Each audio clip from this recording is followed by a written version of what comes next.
Not here to sugarcoat, life's already a bumpy road. Too much shelter causes pain, let's just be real honest. Things are gonna knock you down, avoidance will not help you. Well, let's talk it through here, me and you. Let's keep it real honest.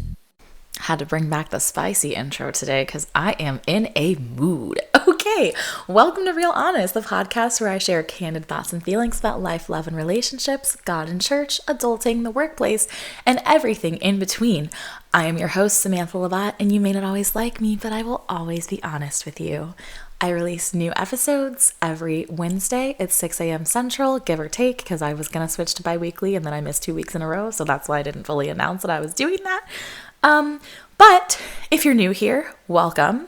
If you're not new here and you frequently send me questions about am I still podcasting and when do I release episodes and what am I talking about, please run that back and listen to the intro. Couple live updates for y'all. We just had my dad's retirement party over the weekend, and thank the Lord Jesus that has ended because it was a stressful time. Planning that thing was a stressful time. They invited like 200 people. It was too many people. It was all of my parents' close personal friends gathered throughout their life, but it was a lot of older people. So it was a struggle because I was in charge of the invitations, and so many of these people like couldn't find their invitations because we did an evite, or were texting me asking questions that were answered on the invitation, like, what should we wear? What time is it? Where's the venue? It's in the invitation. Like, I'm just saying it's in the invitation. And then an alarming number of people at this party said they love my podcast, which, like, if you're listening, hi. The reason I say it alarming is because this podcast is intended for like my age group, like millennials and younger. That being said, if you're older than that or outside of that in any way, like I don't care, obviously, like it's on the internet. If you want to listen to the podcast, listen to the podcast. But here's what I've noticed is a lot of my parents' friends, if they listen, will call me and give suggestions and ideas of what I need to do with the podcast, namely the fact that I'm in seminary.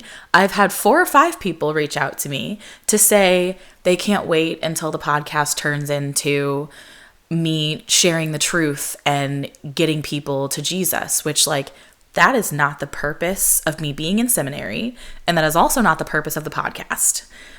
If you want to know why I'm in seminary, I've discussed it in multiple previous episodes. And if you want to know the purpose of the podcast, run it back to the intro. But basically, if I finish seminary and I choose to become a pastor, then I will start a new podcast that I post my sermons on. And if I finish seminary and I don't choose to become a pastor, but I do want to use podcasting as a platform to preach the truth and get people to Jesus, I would start a new podcast for that. That's not what this one is for. And again, when you put things on the internet, you open it up to criticism and critique and ideas. And I do say every week, like, if there are more things you want to talk about, more things you want to hear, I'm totally open. Call me, text me. I would most prefer that you email me at realhonestpod@gmail.com and not call or text me.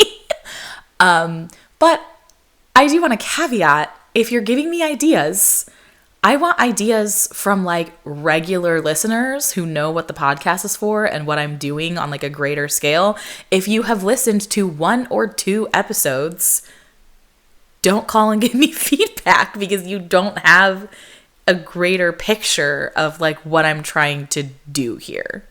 I honestly feel like the majority of people who tell me they love the podcast, they've only listened to 2 episodes, which is fine. I don't care how many episodes people listen to, but it's like, I would not walk up to somebody who had a podcast and tell them that I loved it if I had only listened to 1 or 2 episodes. I would say, I listened to your podcast episode titled insert title, and I really loved it. It spoke to me. Great, move on. Only because if you've only listened to the 2 episodes and you liked those, you don't actually know if you like the podcast. And so saying you like the episodes versus you like the podcast, those are 2 different things. And that's different feedback for the host, which I think is an important distinction that should be made when giving people feedback for something. I also have noticed, like, I have a lot of friends that, like, I'll be in conversation with somebody and they'll be like, oh, where are you at with, like, writing your book this year? Like, didn't you have a goal to do that? And I'll be like, oh, yeah, I talked about that on my podcast last week.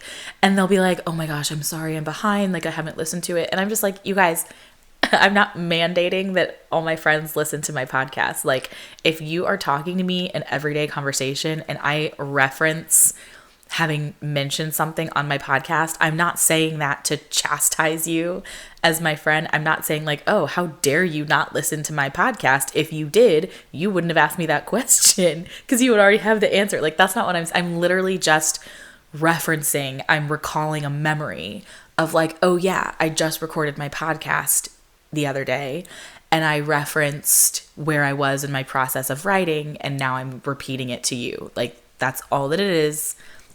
It's not that deep, like totally not a big deal. Speaking of the goals check-in, so my main goal this year is to write a chapter a month of my book. I have completed one chapter and like maybe a quarter of chapter 2. And I was supposed to send chapter 2 to my 2 friends and one of my sisters that are going to read it and give me feedback. I was supposed to send them chapter 2 the last day of February. I started writing chapter 2 yesterday, which was March 3rd. So February was just very busy. I was out of town a couple times. I was sick. I'm still recovering from a cold. So that's part of why I haven't recorded in 2 weeks. Partially because I lost my voice screaming at Harry Potter World, and partially because I was sick and still had a super raspy voice. And partially because I was coughing a lot and it just takes longer to go through this and edit out all the coughing. So I just wait until I can talk for enough minutes without coughing. So I totally missed my deadline and that's totally okay. I'm not beating myself up about it. I'm not mad at myself about it. I have spent a lot of time in February thinking about my book. Like, I've planned out a lot of scenes in my head. I've thought about how I want different characters to be introduced. I've thought about like different things that will be interesting. I've spent a lot of time trying to calculate like how old each of the characters are supposed to be. I have one character who is supposed to have, for those that don't know, the book is about secret agents and training at boarding school. And I have one character who is supposed to have graduated the school already, but he's like on a mission where he has to be a student. So he's like undercover as a student in book 1 and the other students don't know. And so I'm sitting here trying to figure out, okay, if they're like 16 to 21 at this school, then that would make him 22. And then I'm being like, which love interests that I put him with in the previous book that I already wrote, which is now book 2, because I'm like, I think there are some illegal things happening here. I got to flip this around and fix that. So I'm rewatching Smallville with the Rewatch podcast that Tom Welling and Tom Rosenbaum are doing. And we're in season 4 where, Lana Lang is dating Jason Teague, the coach / teacher.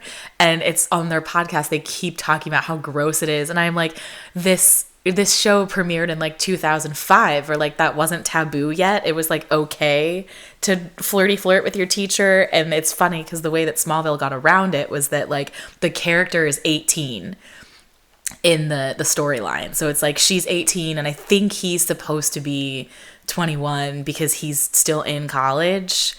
And so it's kind of like, that's how they're like, it's fine. It's really not fine. It's very cringe, but also it's cringe because we're watching it back in 2024. But anyway, there's stuff like that, that I had in my book because I originally wrote my book I wrote the first draft of my book in middle school. And I wrote drafts 2, 3, and 4 in high school. And then the next few drafts in college. So like all of that was a completely different time. So there is a lot that's like in these books that I'm like, this is problematic. Let me get rid of it. So, if you have a goal that's like not totally on track, ask yourself like, what are other ways that you can work on it?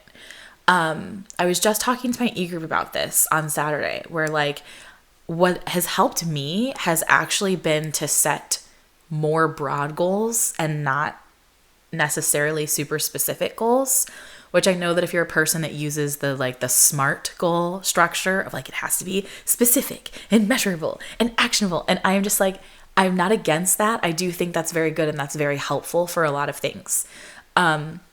However, I have found that like when I have a goal of exercising every day, for example, if I miss a day, I get really upset and I beat myself up. But if I have the more broad goal of I just generally want to be healthier, and I wake up every day and I ask myself, like, what is something that I can do today to make myself healthier than I was yesterday? And maybe it's working out, but maybe it's eating healthier. Maybe it's drinking more water. Maybe it's just moving more. That's not necessarily a workout. Part of my like fitness goal for the year, I was excited to go to Universal Studios last weekend because I was like, every time I go to Disney, I get over 30,000 steps a day. Universal's a lot smaller, so I was aiming for 20,000 steps a day there, which I did get, and I was excited about it. But then I came home and I was sick. So I just laid around and did nothing for a couple days, and I was feeling really upset about it. So I jumped back into like a dance cardio workout because I was trying to like get back up to getting my steps every day. And because I had a cold, I was having like asthma issues. I did 10 minutes of dance cardio and I couldn't breathe and was like very like struggling, and I like made it worse. And I had to sit back and listen to my body and be like, you are not healthy enough to do this kind of exercise. Like you need to do some stretching or do like a light walk, and you're not getting 20,000 steps today. Like it's just not happening. And so if my goal was like to get a certain number of steps a day, I would have been more upset about it. But if I'm focusing on the goal of just being healthy, like listening to my body is part of that. And there are days where working out by doing, you know, dance cardio or Pilates or something strenuous isn't what serves me.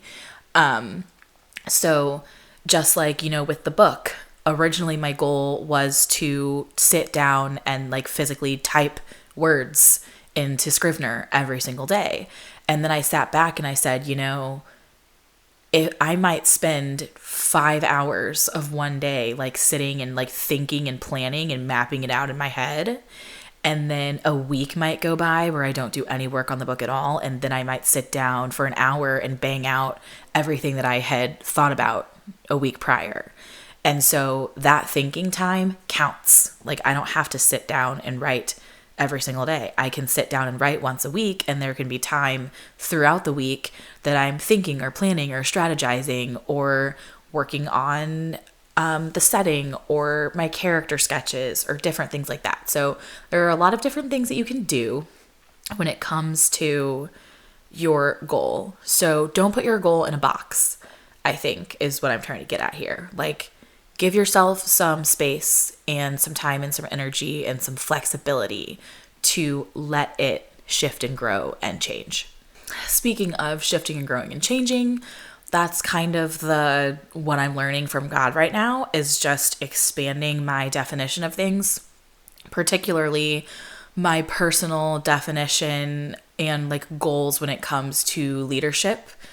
I pretty much have always been a person that is in leadership roles, just in terms of like when I was in high school, like I was president of my youth group at church and I was vice president of Key Club at school.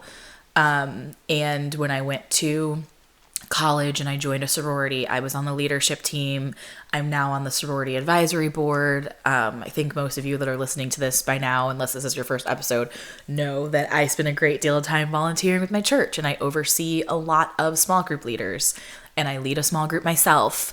All of these leadership positions and opportunities were either I was asked to be in them or I applied to be in them.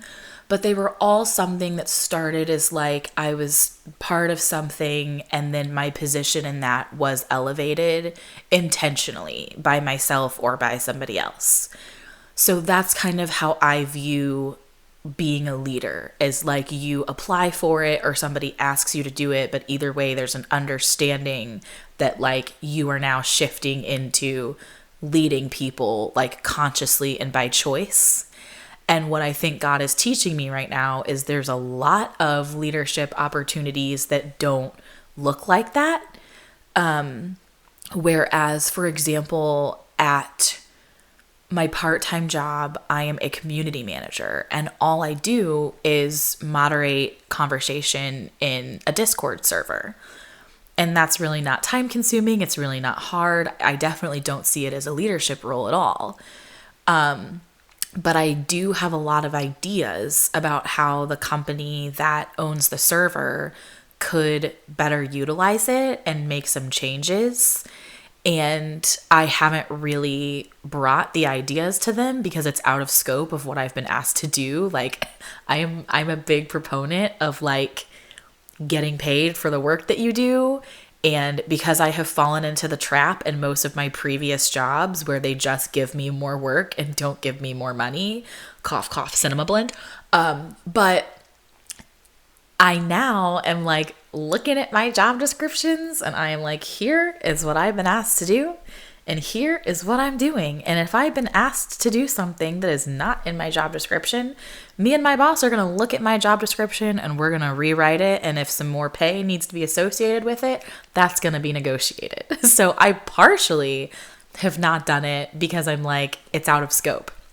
But I also haven't done it because I haven't been asked. And I don't want to overstep because the team has like strategists and project managers and people who are supposed to be coming up with and implementing these ideas and whatever. That being said, I do think that I'm on the team for a reason, and I think that my input is valuable and I have good ideas, and so I should ask for a meeting and share these ideas and speak up and improve their business. So I think like I've kind of noticed that happening. And then there are things like with my church where I've had people asking questions that personally I think are absolutely absurd. Like I had somebody tell me the other day, she said, there's a gay couple that joined my small group. What do I do? And I was like, what do you mean? What do you do? You do nothing. Like, why is this even a question? I was like really pissed off at her. And I feel like the Holy Spirit just kind of checked me and was like, hey, she's at a different place in her spiritual journey than you. And she obviously does not know or believe that all people that join her group should be treated exactly the same way. And she wouldn't be asking you this question if she didn't think that apparently there was something that she needs to do. So like this is a teaching moment. And I haven't really viewed myself as a teacher, especially because this woman is significantly older than me. And so I'm more like with my sorority, like I'm mentoring girls in their late teens, early 20s. And my small group, I lead millennials. And even though I oversee like all of the other small group leaders, I typically am showing them like tech stuff. I'm not doing a whole lot of relational teaching because the idea is like if you're 80, you've been walking with God much longer than I have, and you should be further along in your spiritual journey. But as we all know, like we all spend different amounts of time in the Word, in prayer. We're all in a different place in our spiritual walk. And so basically when I say like God's shifting my kind of definition of leadership or my idea of what it looks like, I think it's totally possible that I'm looking to teach a demographic that I need to be teaching a different demographic. Like it's the same kind of thing of like, if all my parents' friends are like my main podcast listeners, like I shouldn't be like, okay, if you're over 40, don't listen to my podcast. Like, I don't care how old you are if you listen to my podcast. I think it's more that I'm surprised that you would want to. And that's actually kind of cool. So, like I expect somebody who's 22 to listen to my podcast and learn something, but like learning that somebody who's 65 can also listen to it and learn something, that's actually really cool. And that's not something that I expected or planned for when I started the podcast. So I think that's more like something that I want to like embrace and know and run with. Okay, so my topic today is a better response. And this comes from two places. The first place is seminary, not like specifically the seminary, but just the fact that I'm in seminary. Anytime that I tell somebody that I'm in seminary, the first response that I get is, "Oh, what do you want to do with that?" And I hate that. And then the second thing is I saw a dietitian post on Instagram the other day that she was talking to somebody, and the person said to her, "Oh my gosh, you've lost weight." And she said she then immediately thought of a million other things that this person could have said to her, of like, "You look happy, your kids are having fun, I love your outfit, where did you get that?" Just like, there are a million compliments that you can give somebody that has nothing to do with their body or their weight. And I do think that if you know somebody, so for example, like my friend Janet, she's spending a lot of time in the gym. She does like competitions and stuff. So she is like actively working on changing her body. So if I were to notice that she like built muscle in a certain area where I knew she was trying to build muscle, or if I noticed that she had lost weight in a certain area that she was trying to lose weight, that would be a compliment to her. But like just in general, if I see one of my friends that I haven't seen in a while and I notice that they've lost weight, but I have never had a conversation with them about them trying to lose weight, "Oh my gosh, you lost weight," is not the best response that I can give them. So going back to the thing about what do you want to do with seminary? I know that people ask this because they're making small talk and they just don't know what to say, right? Like typically if an adult, and I'm talking like over 30 probably, if you meet a high schooler, usually you will ask them where they want to go to college. If you meet a college student, you'll ask them what they're majoring in, and then you'll ask them what they want to do with their major.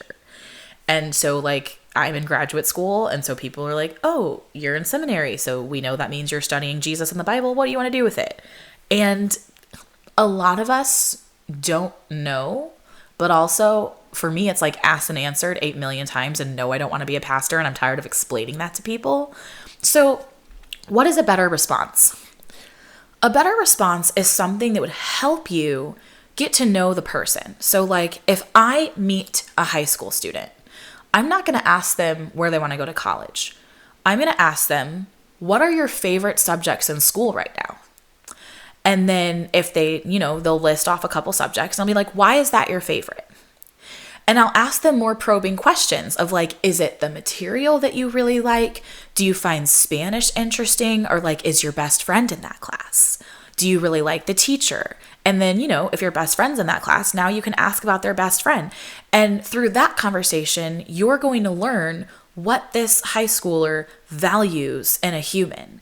Like if they say like, my best friend is in this class and she always makes me laugh, and it just makes the class go by so much faster because she sits next to me and we're just giggling the whole time.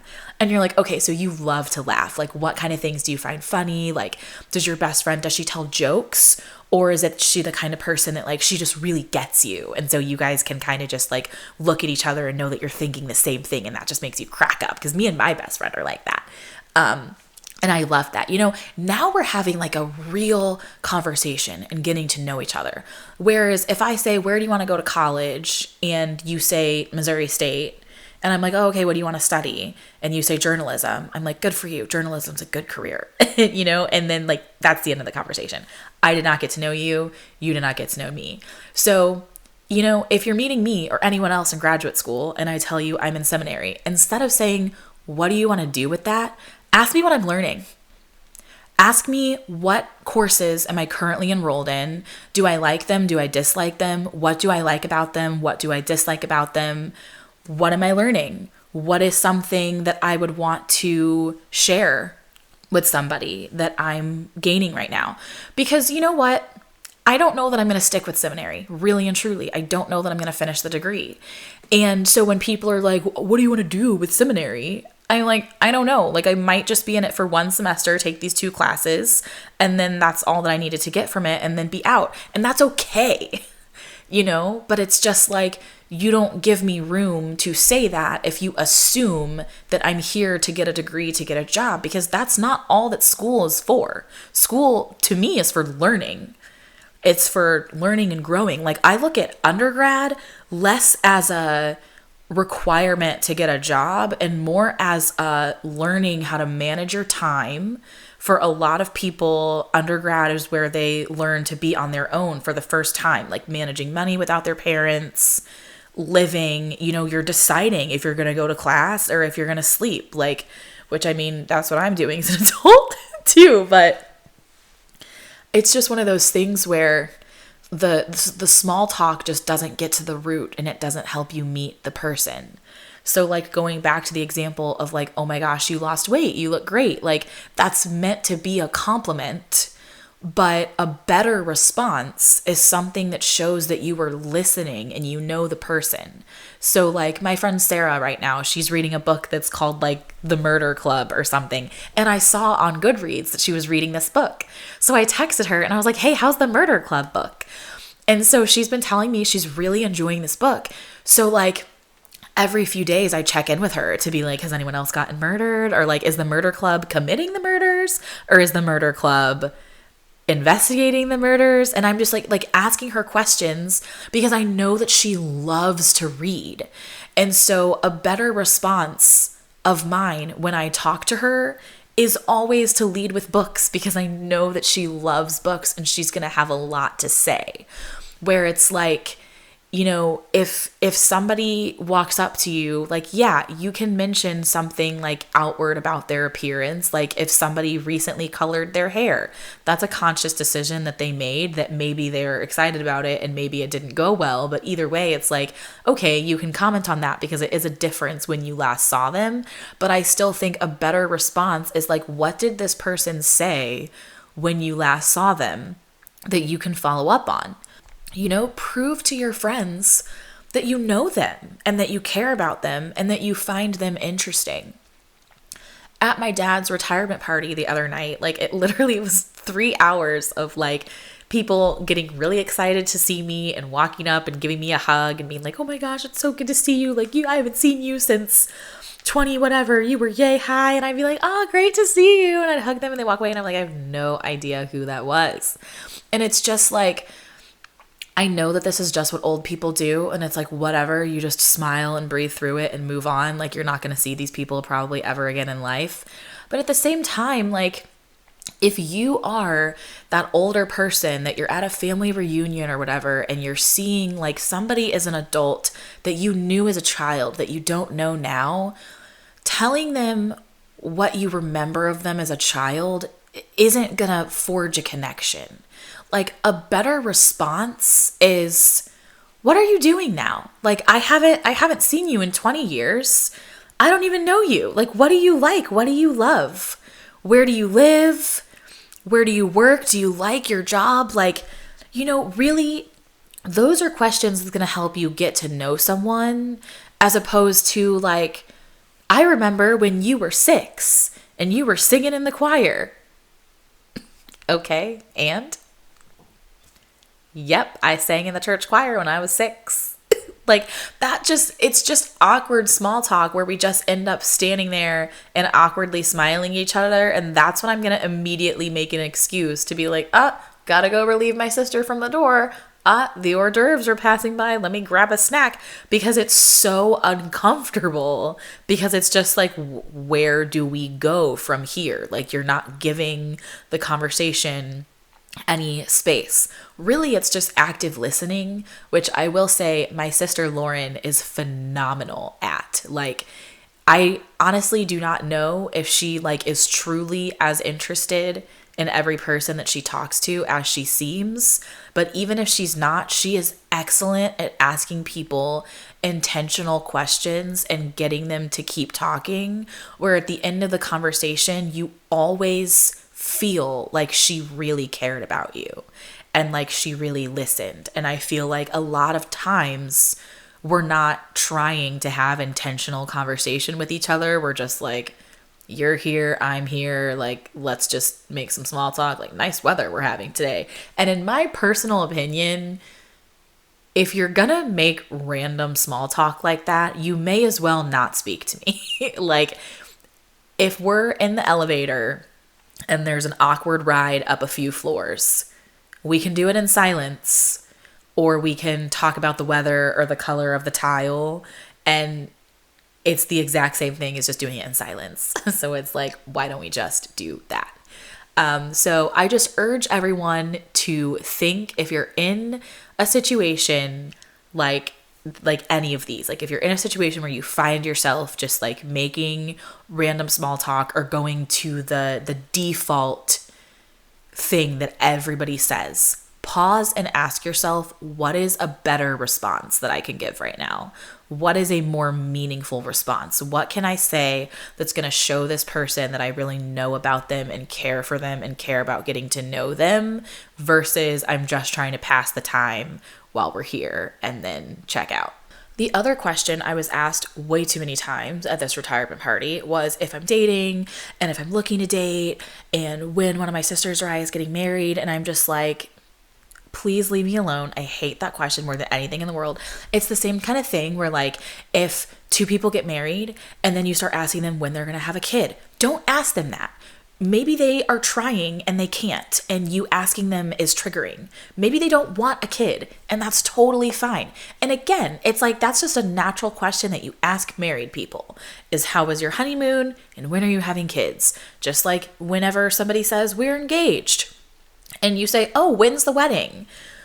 Have you gotten a dress yet? Like, don't ask them that. Ask them, what made you choose this person to spend the rest of your life with? What was the moment that you knew that you loved them? Like, those are intentional questions that's going to get them thinking, and it's going to get them talking and telling stories and celebrating. So, like, if you find out that I'm single, celebrate the fact that I'm single. Don't ask me if I'm dating or looking to date or, oh, so-and-so must know someone who can get you a man. I do not need a man. And I'm gonna prove it to you, because the DJ at my parents' party asked for my number, and the man is a fucking hoe. And let me just say, the gaslighting is absurd. And I told Cameron I was gonna drag the man, so here we go. This is why I had the spicy intro music, okay? So I literally met the man on Saturday night, okay? So we texted back and forth a little bit Saturday night and like Sunday. And the man is so flirty, so quickly. I am like, this is why I don't date, because I do not have the time and I do not have the energy. And he says to me at the end of the day, like, this was a long day.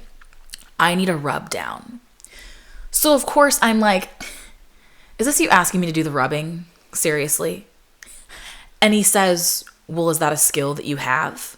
And I'm like, no, it's not. But I got a girl, Jessica, at Massage Luxe that I see once a month, who's great. Like, I can get you her info. You can go make an appointment at Massage Luxe. And he says, well, is this a skill that you would like to learn? And I'm like, not particularly. And he's like, well, I could teach you. I bet I'm better than Massage Luxe. And I'm just sitting here like, you cannot be serious. And again, I don't have the time and I don't have the energy.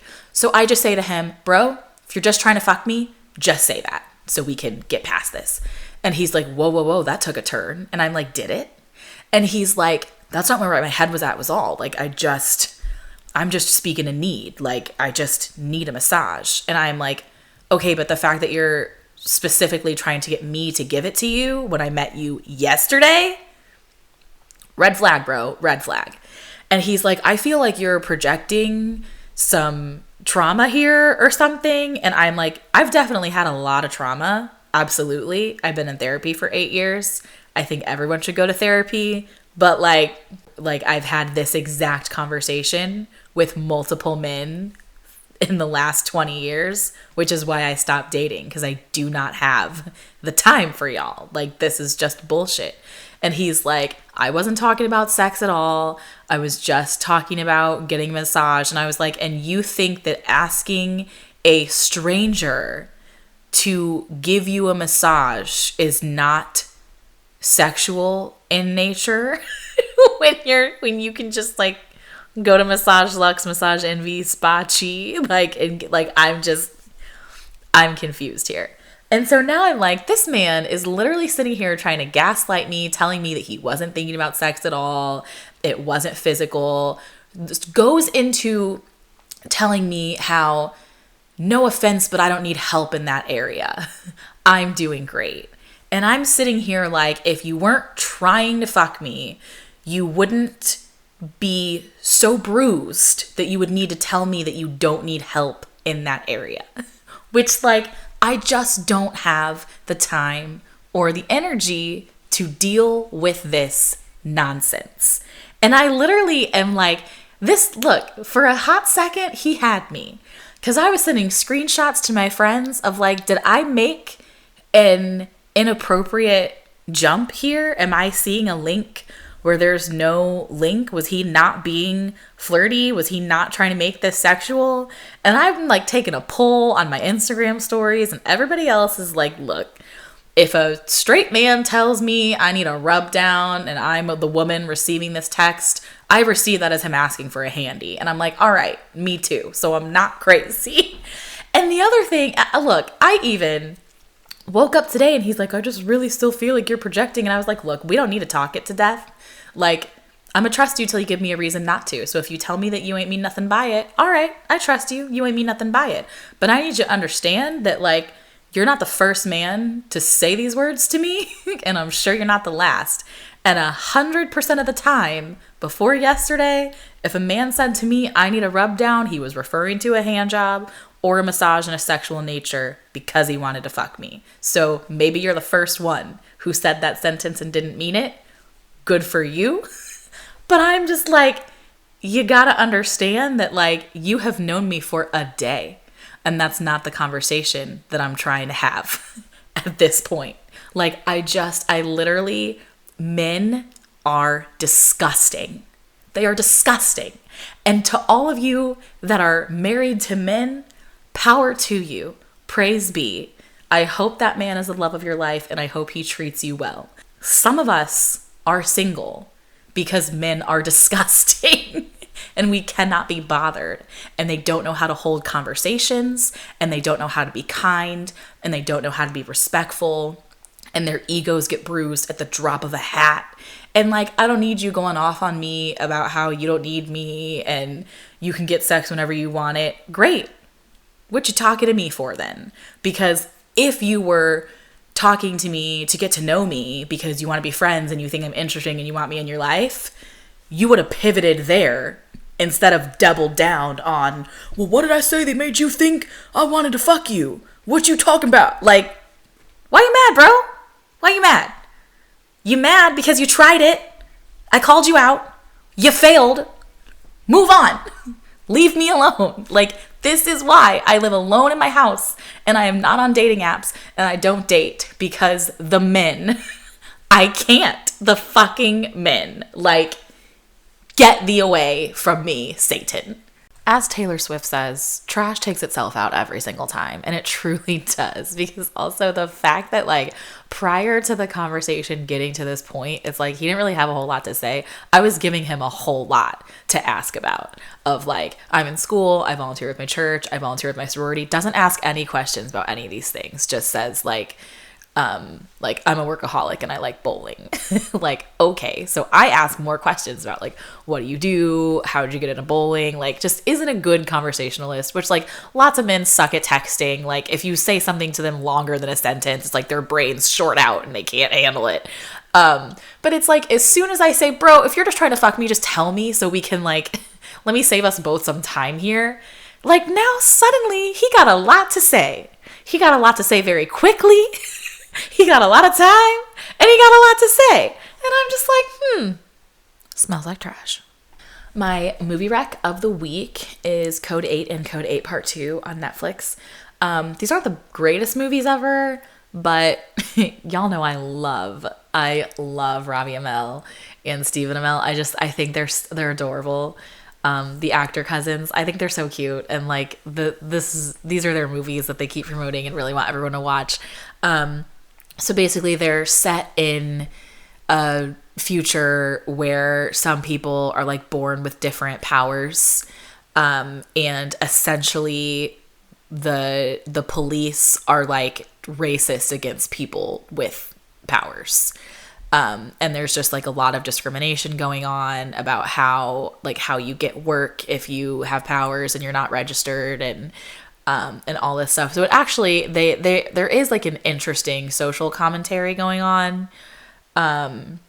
So I like the story. I don't think that part 2 was as good as part 1. But they're like they're like fun little watches. There is some great acting and there is some mediocre acting. Netflix gave these very, very big budget. I think they spent it all on the special effects. But they're fun. I mean, like, I think I gave the first one 3.5 stars and the second one 3 stars. So they're like solid. Like, I would recommend them. Also, like, I support Robbie's career because I love it. Yeah, that's pretty much all I got for you today. So hope you all have a great week or 2 weeks, depending on how long it takes me to record the next one. Okay, bye. I'm not here to sugarcoat, life's already a bumpy road. Too much shelter causes pain, let's just be real honest. Things are gonna knock you down, avoidance will not help you. Well, let's talk it through here, me and you, let's keep it real honest.